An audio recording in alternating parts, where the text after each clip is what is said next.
Channel horror Ashok.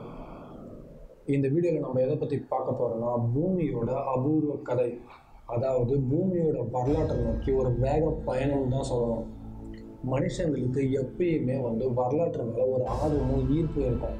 அதாவது தன்னோட தாத்தா எப்படி இருந்தார், அவரோட தாத்தா எப்படி வாழ்ந்தாருன்றதில் ஆரம்பித்து மனிதர்களும் முதல்ல எப்படி தோன்றுச்சு, ஆதி மனிதன் எப்படி இருந்திருப்பான் அப்படின்ற வரலாற்றை தெரிஞ்சுக்கிறதுல ஒரு ஆர்வம் இருக்குது. ஆனால் நம்ம என்னதான் கழுத்து வலிக்க இதை திரும்பி பார்த்தாலும் நம்ம தெரிஞ்சிக்கக்கூடியது சில லட்சம் வருஷங்கள் மட்டுமே நம்மளால் தெரிஞ்சிக்க முடியுது. ஆனால் நமக்கு கிடைச்ச பாறைகளையும் படிவங்களையும் ஆராய்ச்சி பார்த்து மனிதன் கண்டுபிடிச்சது என்னன்னா, இந்த மனிதர்களும் தோன்றத்துக்கு முன்னாடி பூமி சந்தித்த பல வரலாற்று நிகழ்வுகளையும் வாழ்ந்த உயிரினங்களையும் பற்றி நம்ம தெரிஞ்சுக்கிறோம்.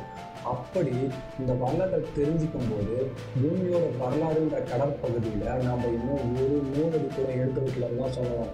பூமியோட வரலாறு பார்த்திங்கன்னா பறந்து விழுந்த ஆகாயம் மாதிரி இருக்குது.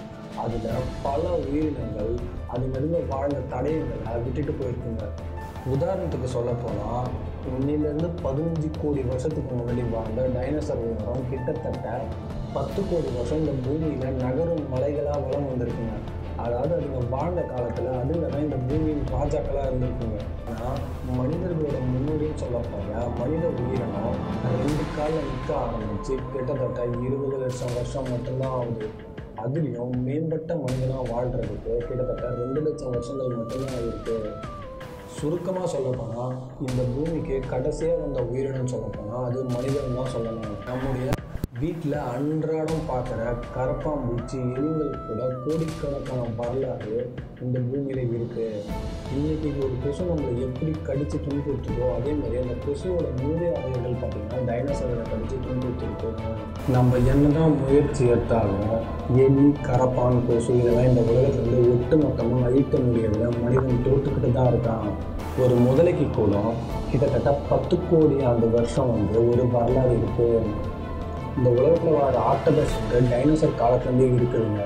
அப்புறம் இன்றைக்கி இங்கே பறந்துட்டு இருக்க தட்டாம்பூச்சி பார்த்திங்கன்னா நம்ம டைனோசர் காலத்துக்கு முன்னாடி இருந்தே பறந்துட்டு இருக்குங்க.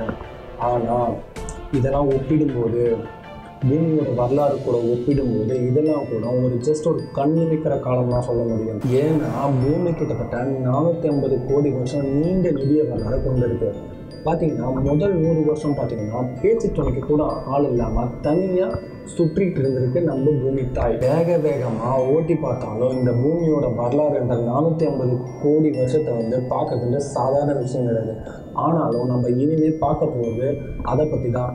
பண்டைய கால மனிதன் தன்னோட வாழ்ந்த வாழ்வுக்கு அடையாளமாக தன்னோட அடையாளத்தை எப்படி குகைகளில் விட்டுட்டு போயிருக்கானோ அந்த மாதிரி நம்ம பூமி தாய் நமக்கு பாசை கற்கள், பாறைகள், படிவங்கள் மூலமா நமக்கு அதனுடைய வரலாற்றை நமக்கு விட்டுட்டு போயிருக்கு. விஞ்ஞானத்தில் நம்ம எவ்வளோ தான் வளர்ந்து முன்னேறி செல்ல நம்மளோட வரலாற்று ஆராய்ச்சியிலும் நம்ம முன்னேறி போய்கிட்டே தான் இருக்கிறோம். பூமியோட 450 கோடி வரலாறை தெரிஞ்சிக்கிறதுக்கு உங்கள் வாகனத்தில் பெட்ரோலை ஃபில் பண்ணி வச்சுருங்க. ஏன்னா அடுத்தடுத்து வர பகுதிகளில் இன்னும் பூமியை பற்றின சுவாரஸ்யமான விஷயங்களை நம்ம தெரிஞ்சிக்க போகிறோம். பூமி இன்னும் சுழலும். இந்த வீடியோ உங்களுக்கு பிடிச்சிருந்தா லைக் பண்ணுங்கள், ஷேர் பண்ணுங்கள், மறக்காமல் அந்த பெல் பட்டன் அழுத்தி சப்ஸ்கிரைப் பண்ணுங்கள். அப்போ தான் பூமியோட அடுத்த சுழற்சிக்கு உங்களை என்னால் கூட்டிகிட்டு போக முடியும்.